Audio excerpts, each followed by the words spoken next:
Hello, my knights. Before we start another Raven and Bear story, I want to give some trigger warnings. There's going to be mild gore, allusions to hallucinogenic mushrooms, as well as flirtatious remarks made between adults. Nothing vivid or explicit, but if you need that warning, there it is. Now, let's get into The Lake Hopper. On a hill stripped bare of grass by cattle, a tent was pinned. It sat atop a mound of dirt, a hat for the giant which slumbered beneath them.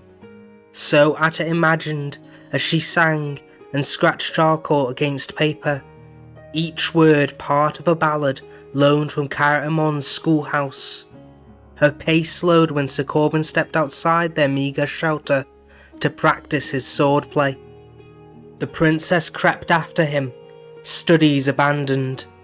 Dusklit eyes peered through a slender opening, barely wide enough for brief glimpses as this knight danced in and out of view. Her master fought from a low stance, barely taller than Atta, who watched with reverence. Despite his stature, she had seen Sir Corbyn bring taller men low, younger too.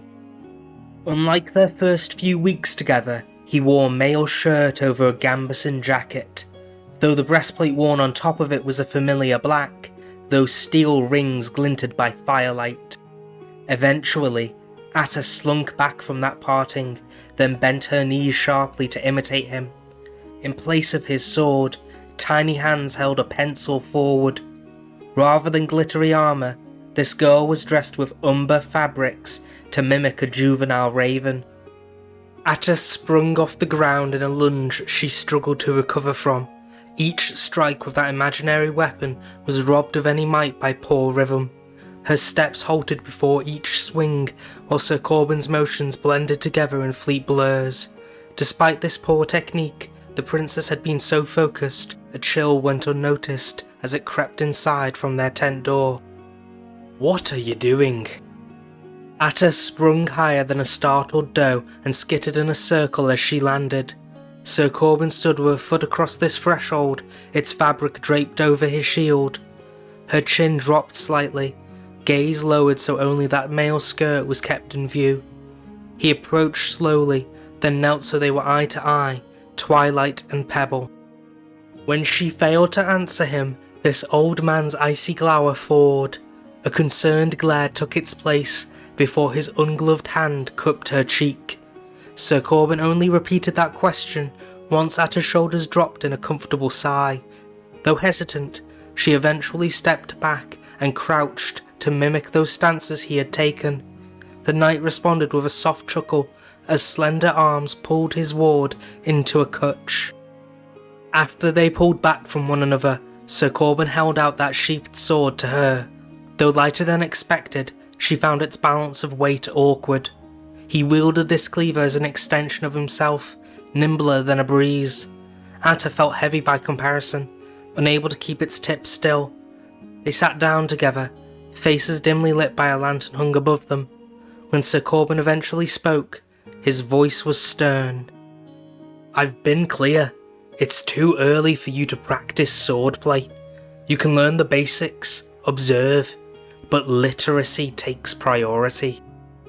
"I was just taking a break," the princess grumbled softly before she glared at a copy of that borrowed poem written in smudged charcoal. He read it with a satisfied hum. Her penmanship had improved greatly in their month of respite. Each letter was a consistent shape, though they gradually broadened the longer she wrote for. After a minute or so, Atta pushed down this piece of paper and growled quietly, "I want to help you." "That's lovely." He ruffled her hair. "And someday you will." "Why not now?" That bratty snarl persisted despite his best efforts. Dusklit eyes watched him bitterly, incandescent beneath the lamplight. After a moment, she curled up into an egg shape, knees held against her chest. "Am I a bad page?" "No, you're just impatient." Sir Corbyn shuffled to sit beside Atta and gently leant shoulder to shoulder. "A page learns how to be a knight, and a squire practices, at least in our order. So I have to become a squire first? This girl relaxed into him, brattiness lost amidst her curiosity. And the only way to become a squire is to be a page. When do you become a squire? When you're ready. He chuckled softly, then explained one high law required that all knights be educated. Though other orders had their own trials, each tested a page's literacy. After they were promoted, squires often studied a multitude of subjects to fulfill the chivalric measure. Unfortunately, this lesson came to a close earlier than Sir Corbyn expected when Atta snored faintly against his shoulder. Aye, it's been a long day. He smiled, then laid her down on a fur blanket. Once she was tucked in, that old knight hummed a half-forgotten lullaby while one hand tenderly brushed those rosy cheeks. After his ward's breaths deepened in rest, Sir Corbyn left Atta to dream sweetly. This child no longer slept fitfully through nightmares as she had when they first met. Though only the difference of a month, it nonetheless brought him great joy to see her well. He crept over to his pack and unfurled a large map. A week of travel had taken them along Gwynef's northern coast to Dinas Abergele in Clwyd. Then they turned south, down a path which twisted across a river-cut marsh. Each night this pair rested atop a hill to avoid the bog below. Sir Corbyn traced that journey with a finger until it landed on their camp. Less than a day remained before they reached a settlement in need of aid called Caeran. Pebble brown eyes skimmed across this tent as he hissed softly in disapproval. Atta had left strips of charcoal-scratched paper strewn around the ballad she copied from. While Sir Corbyn packed away her poetry and their map, his throat rumbled in consideration. Hesitantly he stole a scrap of paper, then stepped outside to keep watch over that campfire. Around this hill stood a short fence of barbed wire which offered weary travellers the illusion of safety. Sir Corbyn knew better. Many monsters and even ordinary beasts such as wolves were fine leapers. Thankfully, some clever nomad before them had pinned a dozen bells to it. That clamour startled any creature which strayed closer out of curiosity or hunger. Sir Corbyn was grateful for their racket while he sat alone. Any stars above were lost amidst the warm light around him. Embers soared upwards when this old man threw another log into its bright maw, with a grunt of satisfaction as it slowly blackened. That noise was eventually followed by frustrated tongue clicks while he attempted to mark out his father's lullaby in charcoal.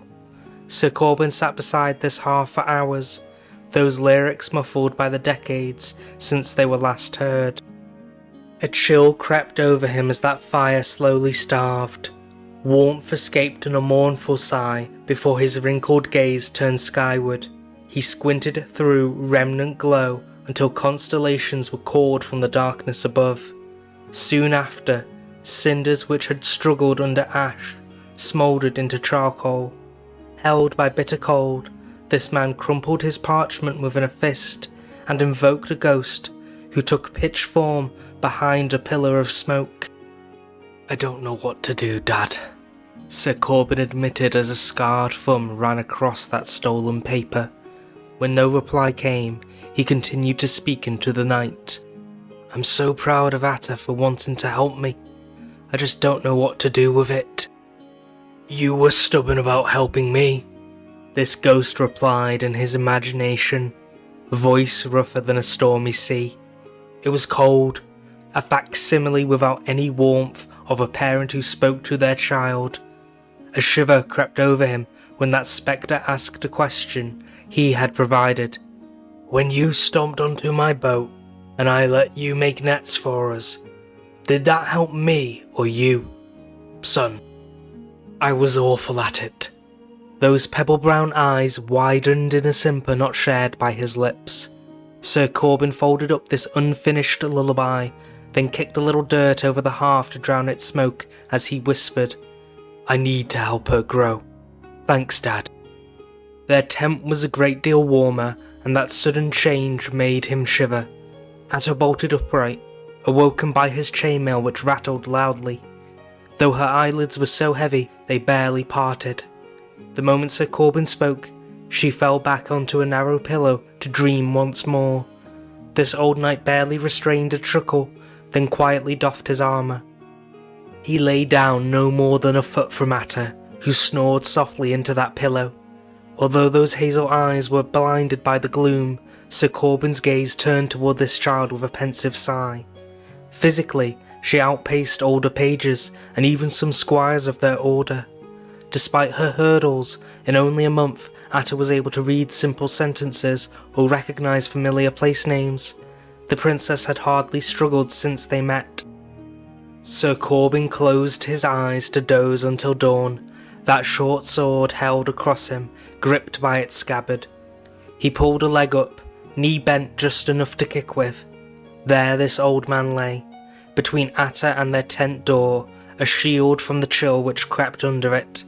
Unlike his ward, Sir Corbyn merely rested, unable to sleep soundly outside of a properly fenced settlement. He silently compared this kingdom with others they had quested through. Clwyd was treacherous for many reasons. First, monster incursions were common due to their border with that baleful wood. Second, its sparse towns and poorly kept roads made travel risky. Thirdly, King Maelgwyn was a belligerent man-child who never requested aid or attempted diplomacy. Sir Corbyn recalled he had been born to former vassals, which likely impressed the necessity of strength upon him. His parents were originally bitter rivals, with loyalties to Gwynedd and Powys respectively, yet joined forces in a rebellion. This restless knight pondered Clwyd's history until dawn, though he failed to fathom why their knightly order had suddenly been called. End of part 1.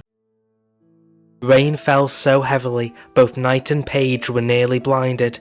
Despite the weather, they reached Caeran after another day of travel. It waited atop a small hill, surrounded by barbed wire. A sentry across this thicket of rusted thorns lifted a lantern in warning.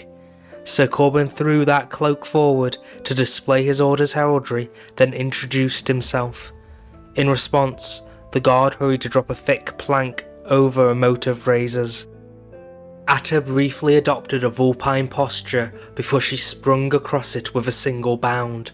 Those bright eyes turned, chased by a grin. Sir Corbyn chuckled softly and applauded as he skipped after her. Then the person who had greeted them joined in, only for his page to flinch at this sound. That old knight sighed softly when Atta vanished behind him with a fearful glower. Rather than take offence, Madog introduced New Self in a strangely blissful tone.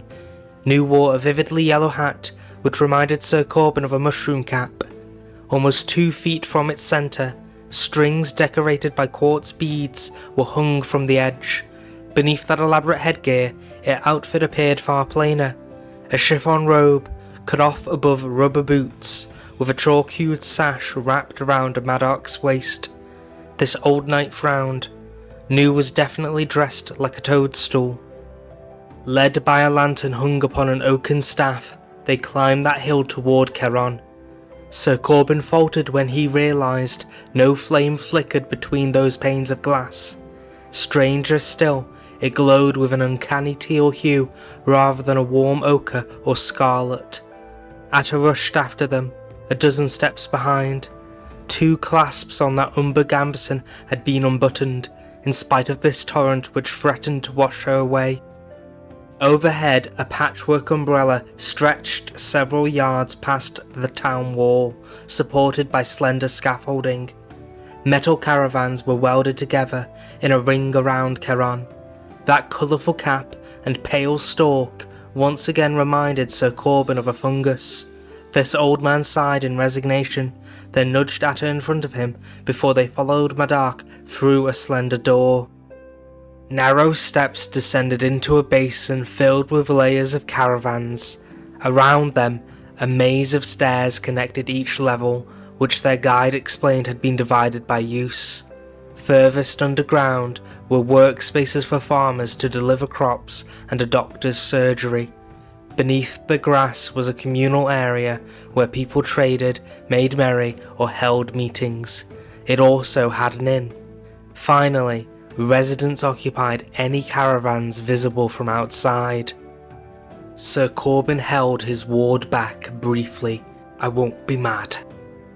"I know." Atta slowly pulled back that jacket to reveal a stoat, which sniffed at him curiously, then wriggled deeper with a shiver. The princess smiled slightly and promised, "I'm not keeping her. She's just too cold to move and stuck because of the wire." "How do you know it was stuck?" A tender smile overwhelmed this old man's dour demeanour. "Couldn't it live here?" "She wouldn't be out in this storm." She shook her head emphatically, then glanced at it worriedly. "She was desperate." "I see." Sir Corbyn sighed indulgently before they turned to follow Madark down those steps. "Just don't let her run wild." Caeran's townsfolk had gathered in that communal area, more than 40 adults all dressed in similar chiffon robes. Spherical lanterns hung above them, alight with a pale teal fuzz which this old knight finally recognised as fungus. It left their features pallid. Whispers rippled through the crowd until a lady hunched beneath an enormous cap approached him at a doddery pace. Madark wandered over to an empty seat and gestured at one beside Nu for Atta, who crept behind her master with a soft growl. He frowned slightly, then nudged the princess in that direction. After a brief stint of bratish defiance, she reluctantly complied. Sir Corbyn sighed in relief before his gaze turned toward Caeran's chosen representative, who chuckled in amusement. Before either acted further, both bowed deeply. After they were introduced, Fionn told him Madark had volunteered at home for the evening. He glanced over at those seats and was met by a bright glower. Atta shook her head slowly as dusklit eyes softened to plead with this old knight. Sir Corbyn winced, then turned away to thank Caeran's residents for their hospitality. 3 smiled politely in response, 4 if he counted one man's grimace. Most barely listened, unconvinced by him.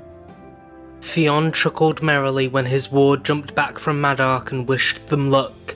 While that crowd dissipated, Sir Corbyn pulled Atta aside, then knelt so they were eye to eye. He tenderly brushed a strand of dirt-black hair into her braid, voice lowered in a sombre query. "What could I say to convince you?" "I'm not sure," she admitted after a considerate pause. "Well, I'm going to give it a shot anyway." One hand held that princess by a shoulder, while its twin formed a fist over his heart. Sir Corbyn spoke sweeter than a harp. "I feel worried. I can't ask you not to get scared, but I need you to be brave as well." "I don't know why I feel this way." Atta trembled as shallow breaths threatened a sob. "I know Nu isn't those people from Dinas Glendur. I know you'll keep me safe, but..." "It takes time to write without thinking." He kissed her brow and pulled the child into a hug. "You need to practice each letter so much before you can. Think of this as a lesson. Practice." She breathed deeper, then nuzzled into him with a nod. Madark cleared ear throat a short distance from them, that blissful smile eerily constant. This pair followed Nu upstairs to a larger caravan. Its door had been left ajar, and beyond they saw a kitchen, warmly lit by a brick oven. A shirtless man in baggy pants, accompanied by an ankle-length cardigan, grinned at their arrival. Jonah rushed toward Madark, who was swept off 'ere feet.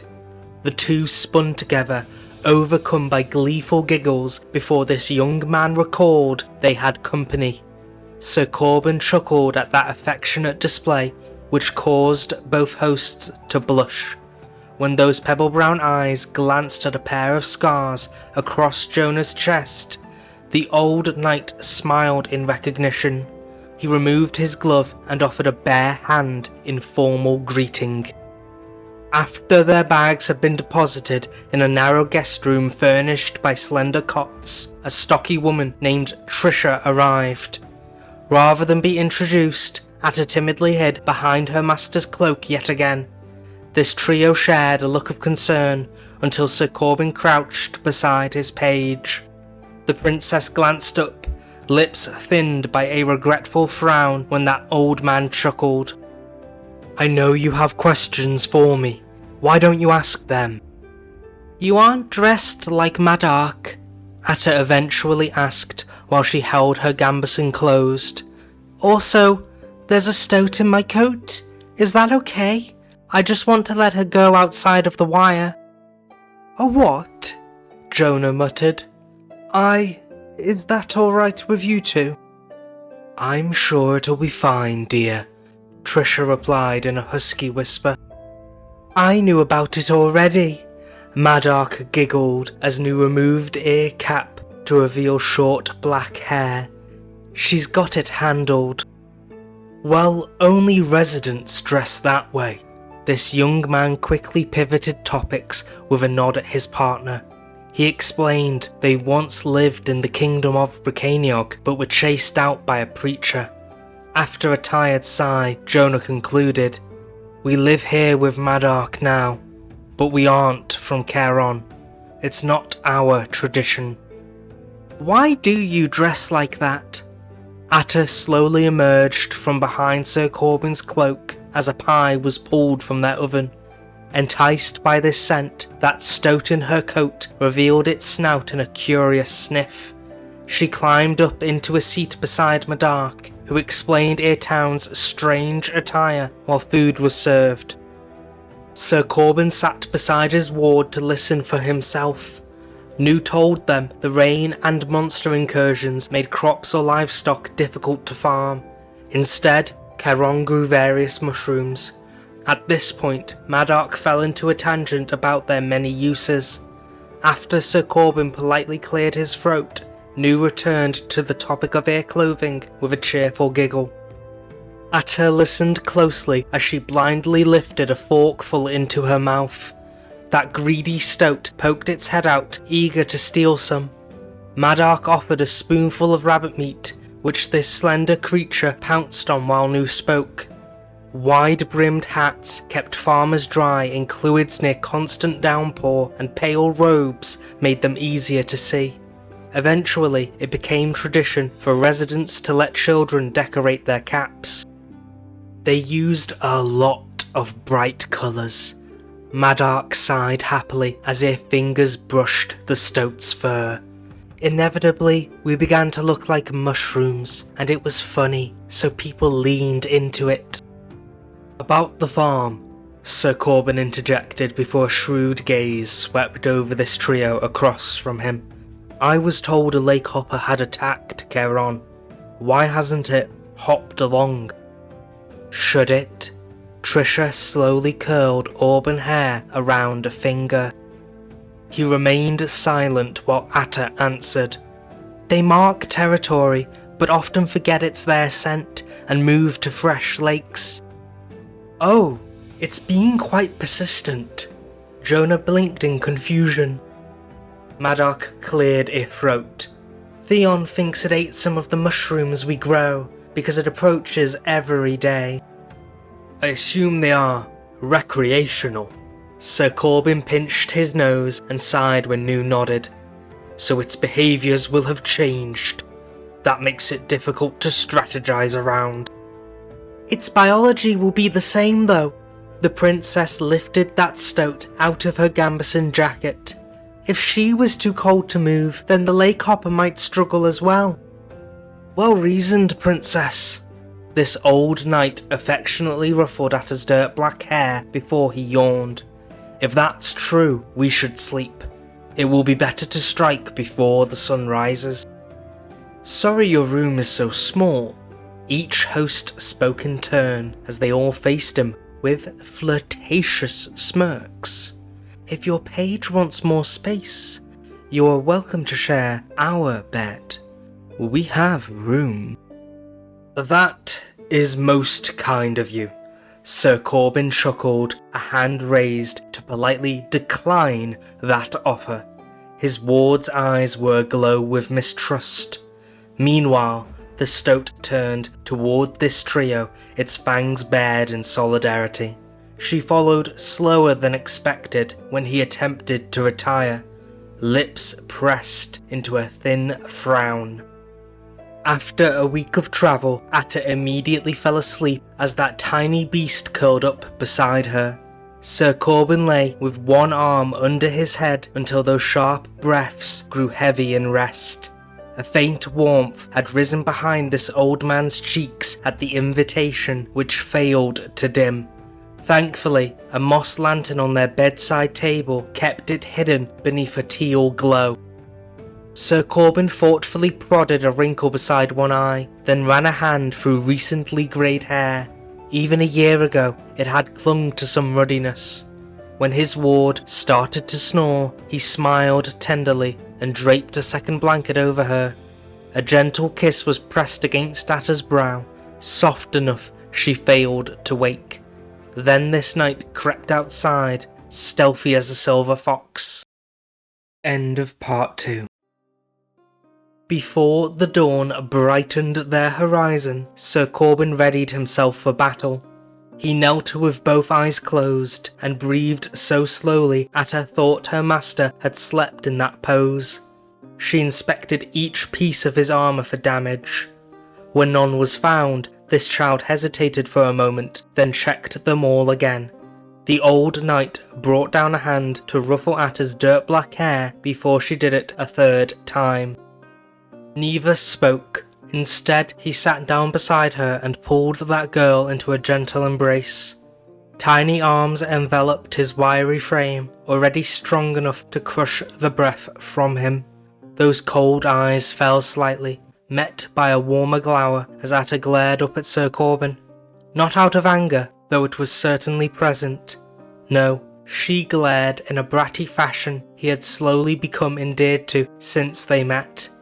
His chest rumbled with a chuckle at her scowl. The princess pulled away as that stoat squirmed between them, then scurried onto Atta's shoulder. A small finger brushed its fur, which earned a cheerful chitter in response. She leant into him again to whisper, "Are you sure there isn't a way I can help? I know I need to be patient, but I feel useless." "Do you have any ideas?" He answered with another question, gaze fixed on that moss lantern. "Think carefully and tell me. Did you notice anything that went poorly yesterday?" "You spoke to the townsfolk." Dusklit eyes darted back and forth as a realization struck, but not many seemed reassured. "I wonder who could help me." Sir Corbyn gently nudged her. The princess stared at him in bafflement before those dots connected. Once they had, she shuddered, then suddenly took on a statuesque quality. Atta breathed slowly, so only thin whistles pierced that silence which stretched between each moment.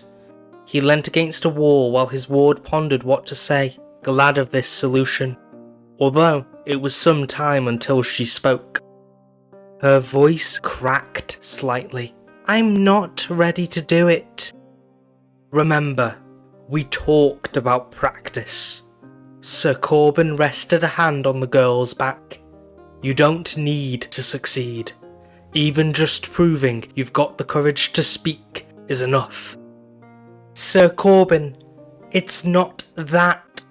Atta looked down in shame and admitted with a furtive whisper, "I don't think I'm ready to fail." His expectation shattered as he peeked behind its reflection of him.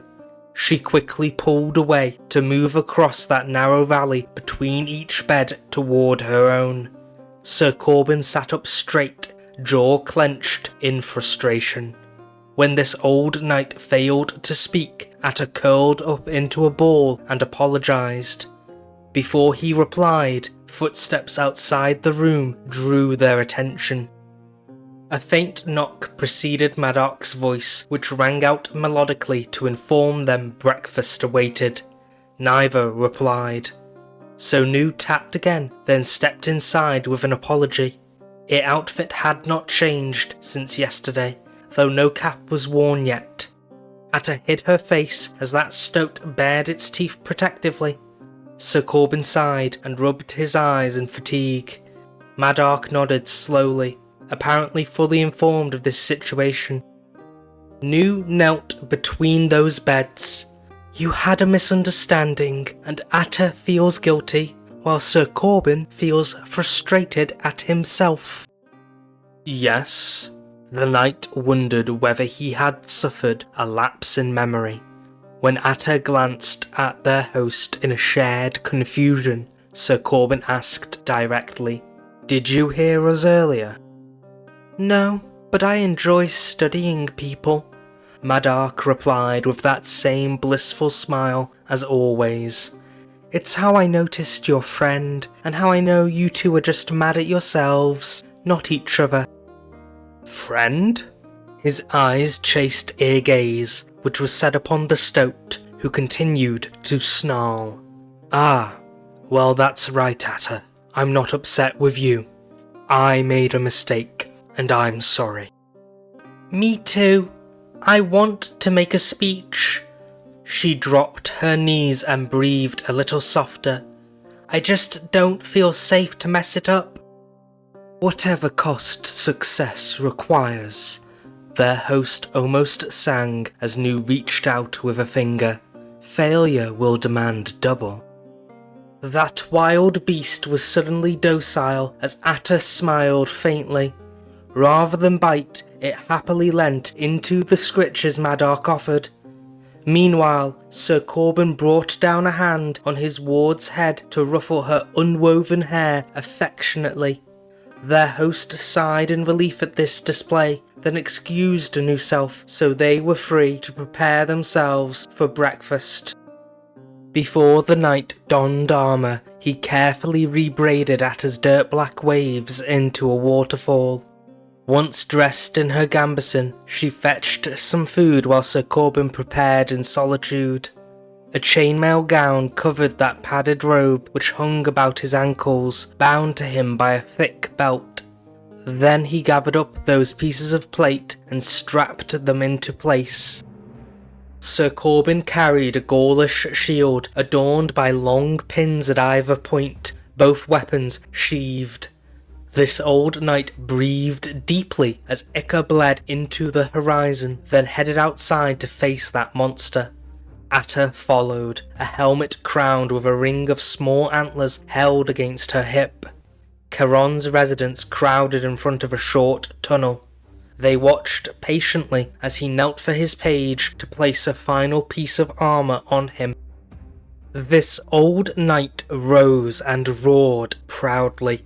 "People of Caeran, it is my honour to protect you, so remember my name. Sir Corbyn." That face guard slammed down as Sir Corbyn strode into the morning rain. Hundreds of yards downhill, a great fiend climbed ashore. Undoubtedly a lake-hopper, one larger than any caravan behind him. An inky, bulbous back contrasted harshly with a scarlet underbelly. This beast slowly crawled toward that town, still lethargic before dawn broke their chill. A barbed tail curled over its rotund body once the old knight's approach was noticed. Sir Corbyn bent his knees sharply, shield braced in front of him for an impact which never came.